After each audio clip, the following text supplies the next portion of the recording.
Good stuff. Ladies and gentlemen, I'd like to introduce Mr. George Loutas, founder of Hive Law. Oh, thank you, Mike. Thank you for having me. You are a graduate from the University of Adelaide in Australia, head of real estate and construction at Maples and Calder for 15 years before you started Hive. So this is a man of serious experience. And you're my go-to professional when it comes to conveyance work. Thank you, Mike. I appreciate that. You're welcome. Well, you know what I really like most about our relationship, George, is that you're so user-friendly. You know, that whole bedside manner concept when you talk about doctors and stuff, it's just you're available, you're responsive, and it really, really means a lot. I can call you, you always answer your phone, and then that means that the client's experience is always very good as well. Excellent. Look, it's always a pleasure to service clients, and clients come first. Yeah, absolutely. Well, they have to, otherwise they don't come back, and others don't come after them.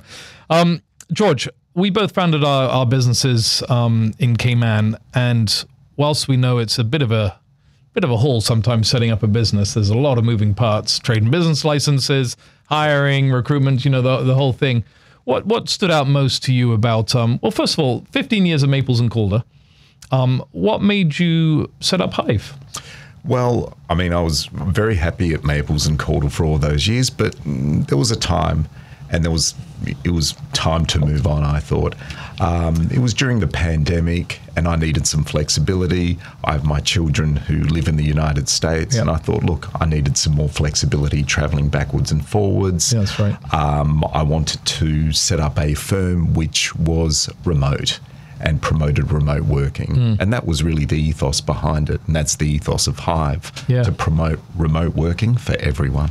And it's actually feasible, right? I mean, it is feasible. And look what's happened, you know, since the pandemic. Well, exactly. Working remotely. Sometimes when I call you, I say, where in the world are you? It can be But anywhere. it actually makes no difference, funnily enough. It's seamless. And that's the point. With technology, it's absolutely seamless. Yeah, absolutely. So you can work from anywhere in the world.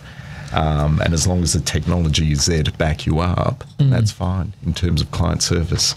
Yeah, again, like I said, the response time is incredible, and just being available, it makes no difference from the client's perspective. Makes no difference. That's great. So what is your day-to-day? What does that actually involve? Well, are you just real estate? Is it strictly primarily conveyance? Real estate and construction. So dedicated to that. But look, most mornings are waking up very early, handling administrative tasks, handling the people that work for us, making sure everything's in order, and then working right through the day till about, well, whenever. Whenever it takes. He's available 24 hours a day.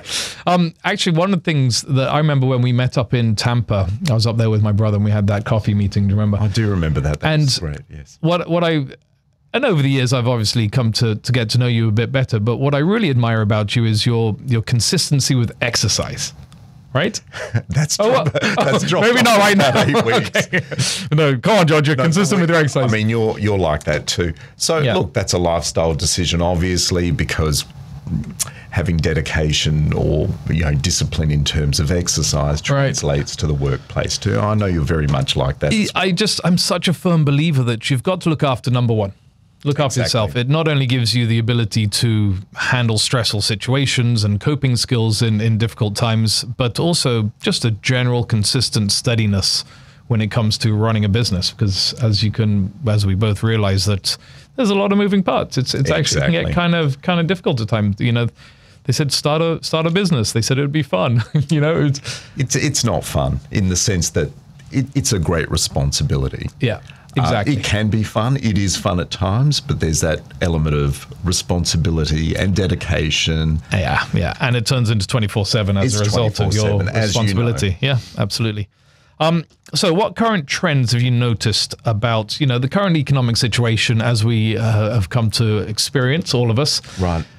Interest rates, inflation, cost of living, insurance is almost doubled, frankly. That's home insurance. In fact, even health insurance has gone up. But the economic pressures on a lot of all sectors of the market, from entry level to lower socioeconomics, all the way up to high net worths, have all been impacted. What trends do you see happening as it relates to Cayman's real estate markets? I mean, that's a bit of an open question there.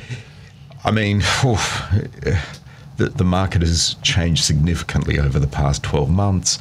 there's quite a lot of activity, I'd say, in high-level real estate at the minute. Still ticking along nicely. It is still ticking along nicely. In terms of defaults, etc., I think that's starting to emanate as well. I think the middle market is really taking an impact. But there's a lot of activity in the high market, which primarily I think the buyers are really overseas buyers. I'm sure. Yeah, I can attest to that absolutely. What I see happening is that, and I tend to use this term, and it perhaps isn't the most politically correct thing to say, but the way I say it is that the rest of the world is on fire. It is. Be it political, financial, social issues, whether it's gun violence in the States or energy issues in Europe, obviously the war in Ukraine as it continues. And just by default, Cayman is a nice sort of safety net. And we've noticed, and we've had conversations about this, about Henley & Partners global relocation specialists have been reaching out to consider Cayman a little bit more, whereas it hadn't necessarily appeared on their options list before, because we have a residency by investment as opposed to citizenship by investment in the Cayman Islands. Now, you can get citizenship, but it's through the course of time, whereas a lot of the other jurisdictions that they deal with are more on a citizenship by investment. But because of, people ran away from wherever to Monaco and Luxembourg and Singapore and, Dubai, even Australia, they're now looking for other places to run away to. And Cayman has started appearing on their radar more and more. Exactly. There are a lot of overseas people wanting to relocate here. And they're looking at it from a jurisdictional point of view. They're looking at the lifestyle. They're looking at the safety, tranquility. It's a first world jurisdiction. And do you know what's interesting?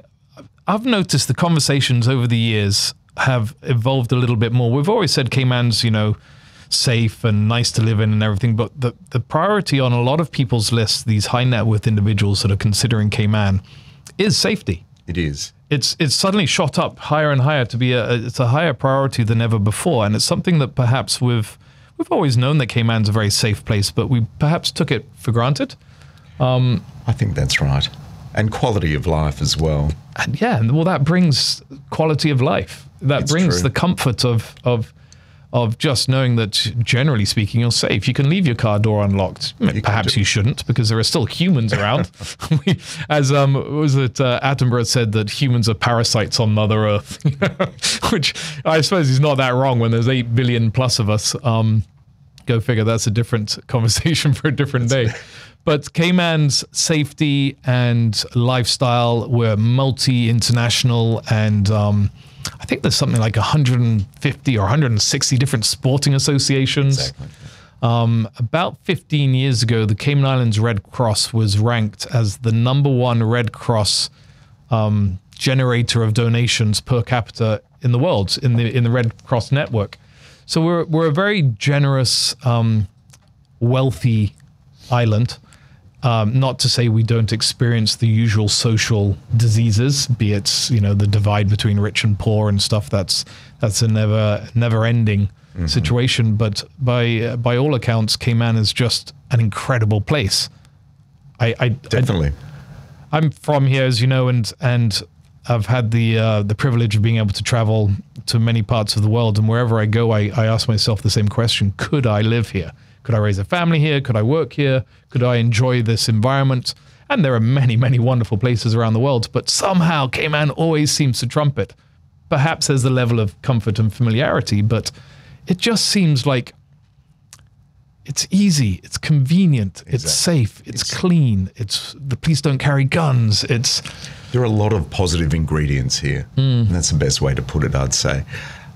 Other places in the world, they're very good too, but in terms of all the ingredients coming together, Cayman is unique. Yeah, exactly. I suppose it's like the all-roundedness. It may not be the most beautiful or the most dynamic or the most progressive, but all-rounded.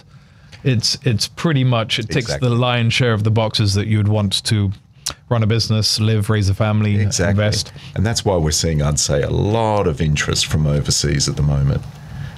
And it's actually getting more. You can see that. So the population at the moment, debatable. As you know, Nick, my brother, is like the guru of immigration and residency law, and he calculates this stuff, and he keeps his finger on the pulse of Cayman's population growth and, number of work permits versus people renouncing their citizenship, and PR applications, permanent residency applications, versus locals, and he estimates that it's actually more like 85,000. I think government feels that number is, and they put it in the press relatively recently. I think they said it was 79 or 78 or something like that. But the point is that the trend is that population growth is just continuing to grow and grow and grow in Cayman, and that's obviously evident by the level of new construction and the absorption rates in filling and taking those properties are selling, whilst it's a whole new conversation when we talk about affordability and the cost of construction. And exactly. But supply is just continuing to, for the second or third year in a row, is just continually to stay really low. Right. Across all sectors, which means that the upward pressure on pricing is sort of standing strong. We're not expecting the current economic situation to necessarily have a negative impact on pricing. And a lot of buyers are out there. I call it the confidence crisis, where they're just sort of waiting for interest rates to come down, or they're waiting for the values of properties to come down. But I'm afraid it depends on the sector. I don't see it happening. I can't see that happening. That's the same in the US as well. It is. Yeah. I think there's the, actually it's my brother. He asks me almost every time we speak, so how's the market? I'm like, Nick, it doesn't change that quickly. It's a ebb and flow. It's an ebb and flow. Ask me at the end of the year how the year was. So in terms of absorption rates, what are you seeing? Depending on the sector. Yes. And it's right. You're right. You have to analyze it sector by sector. You do. And each sector, in fact, interacts, reacts, and relates to other sectors differently. Exactly. So when something happens in one particular sector, it's going to have a different impact on another sector, but how those two interact within themselves is also different. For example, you can have a high net worth individual that's come to Cayman and they've bought a beautiful home on the beachfront, waterfront, canal front, and they've got multiple children perhaps. And for their PR applications, their children need to invest at 2.4 million, being the current threshold for the permanent residency status. Anything, because of the current interest rates, anything below 2 million has slowed down a lot. So there's a slight uptick in supply in those sectors, and it's more the higher end of that sector being the 1 to 2 million, because the cost to construct is so high that the developers are having to ask top dollar. So even one bedrooms, gosh, it depends on the development, but they'll be 750 to 1.5 million exactly for just a one bedroom.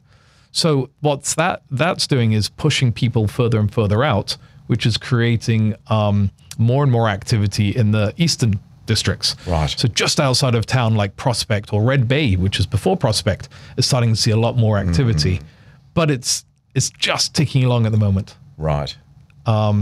Anything from 2 to 5 million has slowed down a lot. Not as much as those under the 2 million. So 2 to 5 has slowed down a lot, but how about 5 up? 5 up is busy. It's busy, isn't it? Yeah, that's what I was going to say. Exactly. Now it depends on the time of the year. Of course, there's always a seasonal factor to consider as well. Summer, generally, things slow down. A little. There's less activity. When the weather's nicer in the northern territories, be it Europe or North America, people generally will go on holiday in those places because it's beautiful, right? The weather's nice.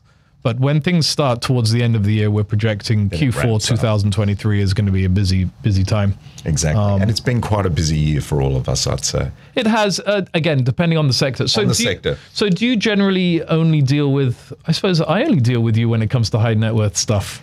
There we go. Yeah. So it's generally that sector. And I'd say that this year's been really busy. So you only deal with, certainly from my perspective, higher end properties, the 5 million up? Look, we deal with all sorts of properties. Having said that, we specialise in that sector, the 5 million up. And when you say construction, is that pre-construction developments? Everything. So have you noticed any particular trends in new developments coming to market? Actually, that's quite interesting. I'd say there's a scarcity, as you know, of pre-construction on 7 Mile Beach. Yep. The sites are limited now. So we're dealing with the same sorts of developments we had advertised a few years ago. 7 Mile Beach is a totally other... It's its own being. Yeah. Exactly. That's another market in particular. Prices there are going through the roof, and they will continue to. So there's a scarcity. There's a scarcity. And you're absolutely right. 7 Mile Beach is its own market within itself. It's unique. It's almost the foundation of Cayman's property confidence. 5-7 years ago, when I was first pulled into the Lacovia consideration as a redevelopment, we did an analysis of comparable markets within the region. And we also considered Florida and I think Hawaii, and I want to say Monaco as well. We did an analysis there on the price per square foot for high-end second home and or residences. And we recognized that Cayman for decades had been behind the curve. Exactly. And I think that's what happened. We did a catch-up. Cayman actually caught up. Yeah. Everyone said, wow, this is incredible. Prices have just gone through the roof. But really, Cayman had to catch up. So up until about That's what it did. Up until about 2018, pre-COVID, Cayman, you could get a 7 Mile Beach 3-bed condo for around about $850, maybe $900 per square foot. That's right. US dollars per square foot. Whereas other jurisdictions, anyway, BVI, Maui, Turks and Caicos, Florida, you'd be pushing more like $1,500 per square foot to $2,000 per square foot, depending on the actual product. So we were like way under. Exactly. So when considering the pricing for Lacovia, and of course COVID factor just sort of like really acted as a catalyst in pushing that through, there was some big upticks in pricing, and that just caught on through everybody. I mean, Seafire Kimpton was probably the highest per square foot asking prices in those earlier years. I say earlier years, 2018, 19. And then, of course, everything shot up. I expect and anticipate the current trends are showing in the next 3 to 5 years, we're going to be pushing $2,500 to $3,000 per square foot. Now, having said that, there are already the watermark on 7 Mile Beach, incredible development, Fraser Wellens development. That's pushing $2,500 per square foot for those units. And I think it's just going to carry on. That's my projection. It will carry on. Generally over time, values and pricing goes up and up and up. I agree. Now, that's obviously the higher end sector. Lower end, the cost of construction, as we know, has gone up, which has slowed down development. I own a piece of land, lovely piece of land, and I was initially going to build probably a couple of years ago. But now the cost to construct has gone up so much that either the house has to get a lot smaller, or I just put the press the pause button and hold off. Do you see... it's tough, right? Because it is tough. Yes. We're kind of in the same industry, but we're not. What are your thoughts on the construction prices and where you see that going? Think that's going to change? Until there's a supply chain correction, I really can't see prices getting lower. No. I think we're hitting benchmarks. Yes, I think they've settled down in certain areas. I know that some contractors have sort of softened a little bit because the costs of these commodities have stabilized. And again, the Ukrainian war has impacted steel. Exactly. But I think, gosh, which direction does this go? I mean, there's probably going to be, so let's safely assume we've got an increase in population, therefore an increase in demand. And demand is going to theoretically increase the confidence of developers to start building more and more stuff. And when you've got an increase in supply, things will start to settle down and things should become a little bit more affordable. I think so. But I think we're a long way away from that. 3 years? 5 years? 7? 3. 3.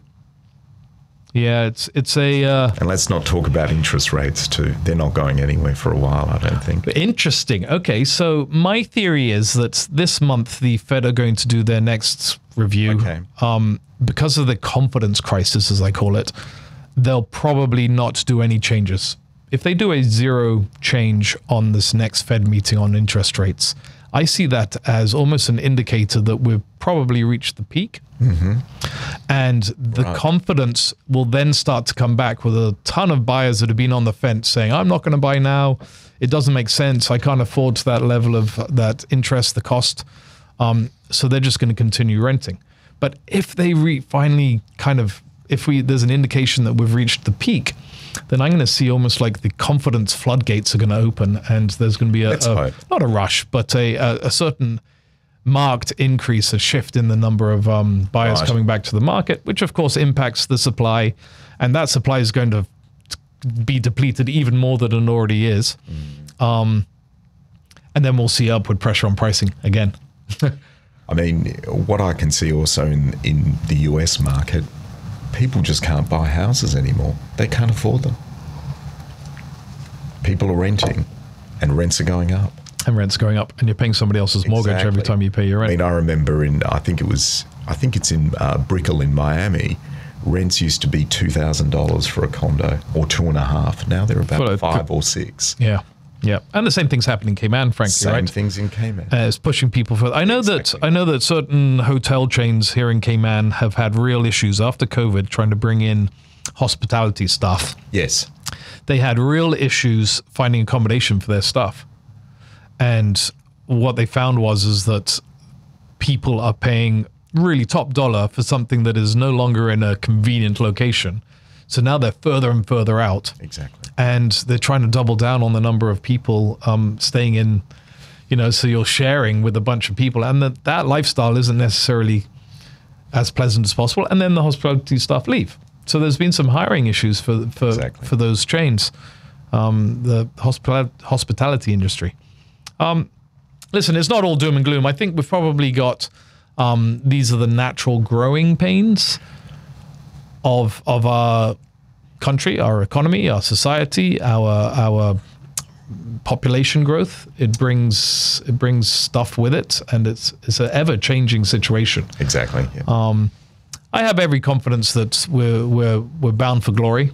Cayman is an incredible place, and whilst we may not be perfect, and we do have certain areas that could do with some improvement, I think we're on the right track. 15 years of Maples. Tell me about the sort of transactions you were doing there. We've been involved with many transactions, of course, but what sort of work did you really dig into and continue to dig into, I suppose? It was a varied 15 years, but a lot of hotel financing transactions.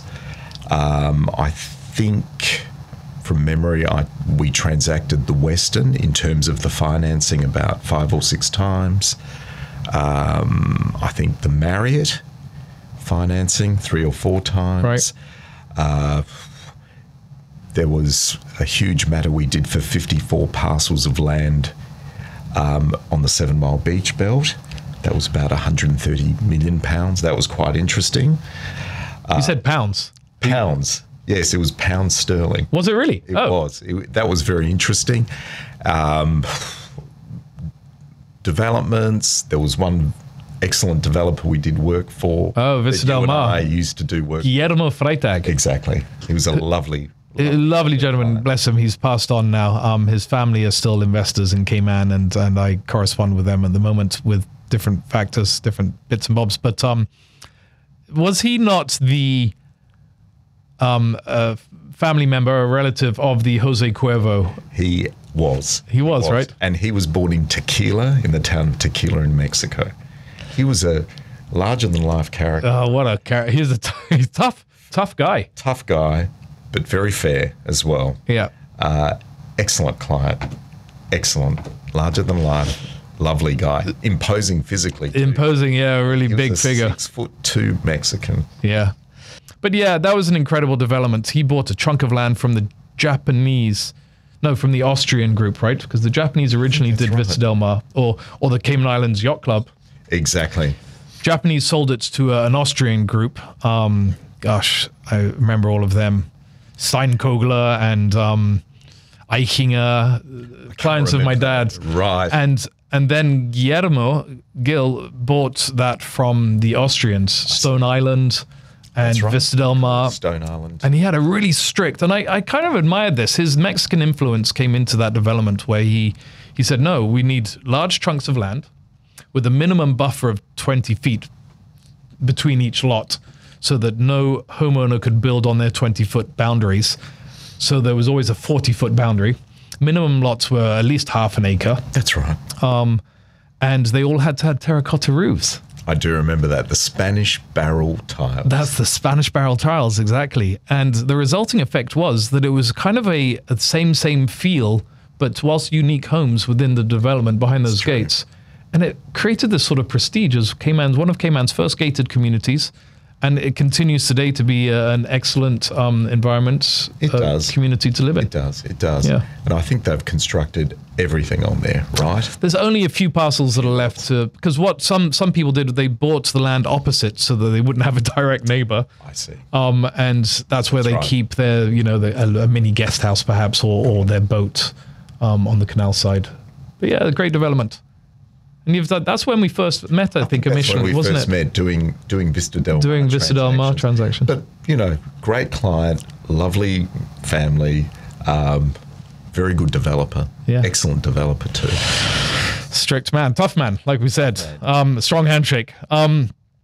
So what are your weekends like? I mean, do you travel back to Tampa where you're based for the family? Well, yeah, to the US. So generally Florida, sometimes Boston. And when I'm not there, I'm here. Yeah. And what do you like most about Cayman? What is Cayman? Let's try and be as impartial as possible, because I know you obviously like Cayman, but what is it that you enjoy about Cayman that you don't necessarily find when you're elsewhere? Well, sense of community, safety, tranquility. I'd say 7 Mile Beach as well. It's just a standout. It's incredible. A standout beach. Yeah. Honestly, you can't find a better beach. Honestly, the white sand is pure white. It's incredible, and the turquoise water. It's idyllic. Yeah. So there are so many ingredients. So as I said, look, community, people, safety, tranquility, incredible beaches, world class. Yeah, it's fantastic. Yeah. And we're now starting to cater to more of the high end. There are lots of billionaires in Cayman. I mean, you could say that only as little as a decade ago, there were only maybe one billionaire, but now we've got multiple billionaires, and you would never know it. You would never know it. Cayman's not that flashy, solid gold Ferrari people driving around. It's it's not a Monaco. No, it's understated, isn't it? And I think that's part of the attraction too. People can be themselves and just be incognito and enjoy the environment here. Yeah. So it is unique. It is unique. It is incredible the number of nationalities that are in Cayman. Exactly. And the small town feels that you bump into people everywhere all the time. From everywhere. And it doesn't matter if it's the Cancer Society run walk something or a brunch or some, like we did 100 Men That Give a Damn. We do that quarterly, and you just have this cross section of society where people kind of pool together, and we have the same common goals and vision and life. And that's one of the other great things about being in Cayman. It's so multicultural. I've met people from so many places in the world. Australians, there are lots of Australians. Yeah. Greeks, there's a Greek community. Is there really a Greek community in Cayman? And there's a Greek Orthodox community too. So they do bring in a Greek Orthodox priest twice a year. So yeah, which is obviously enough people to make it worthy. Yes. I remember a few years back when Spain made it to the World Cup soccer final. I can't believe I said soccer. Football final. The World Cup football final. Call it soccer. Yeah. No, it's football. It's football. There was basically the Spain Spanish, not Central Latin America. The Spain Spanish community got together, and there was probably about 15, 20 people. Exactly. And this was maybe 8 years ago now, right? And now it's even more. And it was lovely because there was all the tapas and, just everything was sort of collected and that culture. And then outsiders, non-Spanish people obviously invited, myself included, of course. But I think you're right. It's I would also agree with you that the community in Cayman is this very warm, it's embraced, connected. Exactly. Everyone's part of the same family. And you walk around Cayman Bay and you'll just bump into people here, there, everywhere. Even driving down the road, you never know who you're flicking off in traffic. So even road rage in Cayman is somewhat tempered. It's civilized. Yeah, but listen, I'm really grateful for you coming in. Thanks for having me in today, Mike. I'm grateful for the professional work that you do, and I look forward to the continued relationship. And I thank you once more for everything you're doing for my clients, because the feedback and reports I get is it reflects on me, right? And that's what it's about. Pleasure. When you share business with professionals in different industries, you want to make sure that they're in safe hands. And I know that with you, George, I really appreciate that, Mike. Your team at Hive is excellent. So thank you very much. Oh, wonderful. Thank you so much, Mike. All right, man. Take care. Cheers. Cheers. Thanks for listening, everybody.